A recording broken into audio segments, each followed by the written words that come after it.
of our Divine Mother from the book Notes on the Way by our Divine Mother, dated 12th Jan to 21st August 1965.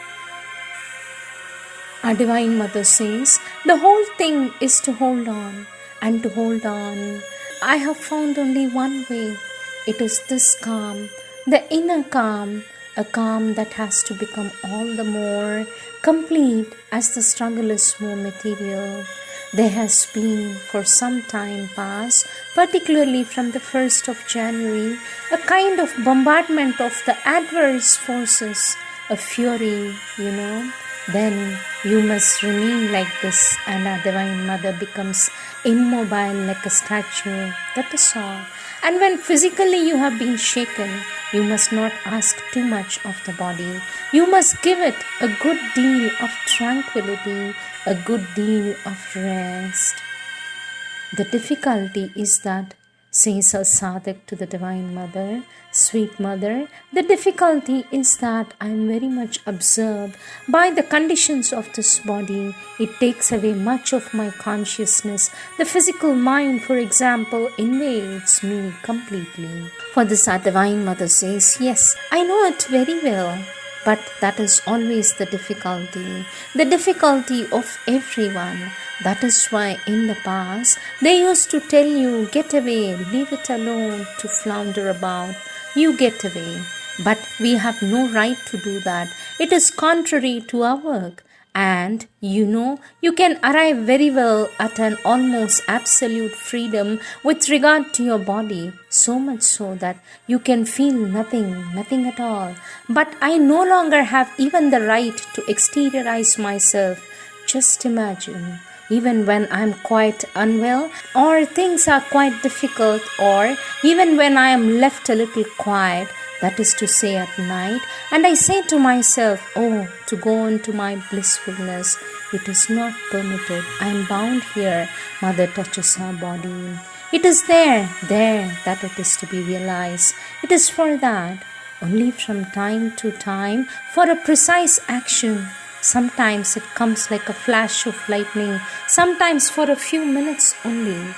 The great power that was there before, that used to be constantly felt, comes rushing, does its work, then goes away. But never on this body. It never does anything for this body. It is not a higher intervention that will change it.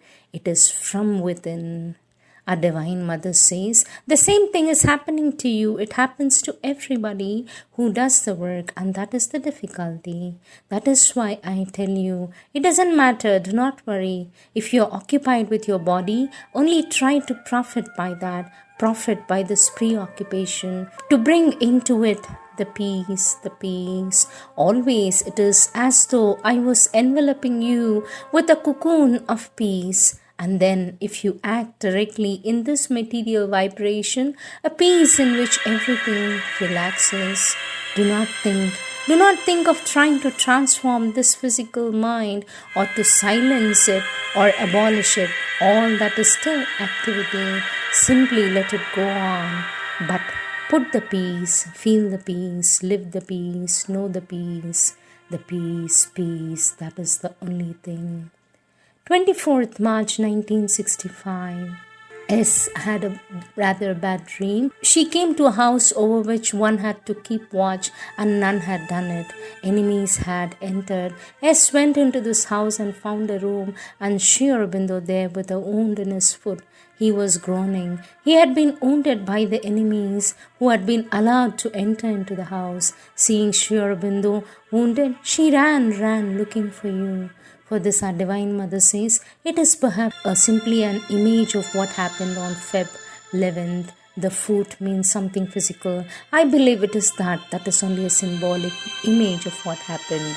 Is it something going to happen? For this, our Divine Mother says, premonitory? No. The foot means the physical action. through some people or through the ashram or through me.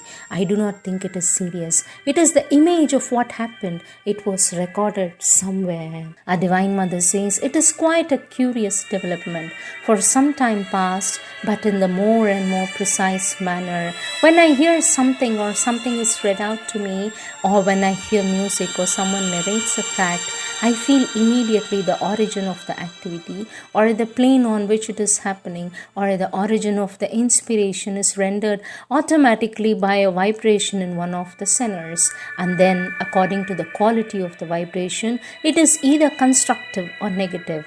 And when that touches, however little it may be, at a given moment, a domain of truth, there is a spark, as it were, of a vibration of Ananda. And the thought is absolutely silent, immobile, nothing. Our Divine Mother opens her hands upward in a gesture of total self-offering. But this perception is becoming more and more precise, and I know in this way, I know where the inspiration comes from, or where the action is situated, and the quality of the thing. And it has a precision, infinitesimal in detail. The first time I felt it clearly was when I heard the music composed for the Hour of God. It was the first occasion, and at that time I did not know that it was a well-organized thing, a kind of organization of experience.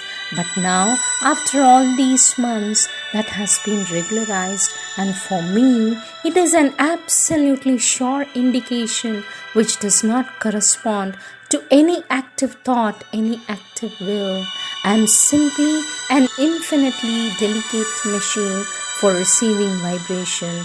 That is how I know where things come from. There is no thought. That is how the vibration of the stream came to me, and our Divine Mother makes a gesture downward under the feet. It was in the domain of the subconscious. So I know it was a matter of recording. Our Divine Mother says, I experienced this morning for 2 hours a kind of blissful state in which there was such a clear consciousness that all the forms of life in all the worlds and all the moments are the expressions of a choice. One chooses to be like that. It is very difficult to say with words. The kind of obligation in which one believes oneself to be living, to which one believes oneself to be submitted, had completely disappeared, and it was quite a spontaneous and natural perception that the life upon earth and the life in other worlds and all kinds of life upon earth and all kinds of life in other worlds are simply a question of choice. You have chosen to be like that, and you choose constantly to be like this or like that, whether it happens like this or like that, and you choose also to believe that you are submitted to a fatality or a necessity, to a law which compels you. Everything is a question of choice, and there was a feeling of lightness, of freedom, then a smile for everything. At the same time, it gives you a tremendous power. All feeling of compulsion, of necessity, of fatality, still more, had disappeared completely. All the illnesses, all the happenings, all the dramas, all that disappeared. And this concrete, so brutal reality of physical life gone completely. A Divine Mother says one is inclined to say that much longer, much more difficult, because one is surmounted by people and one acts in the world. But if one were not in such a condition, many things would be forgotten, many things would not be done. There are other kinds of vibrations that have no affinity with this aggregate and would never have the occasion to touch the transforming force if I were not in contact with everyone. It is evident, it is very evident that one is placed in best of the condition and has the maximum possibilities for action when one wants it sincerely. These are the words of our Divine Mother.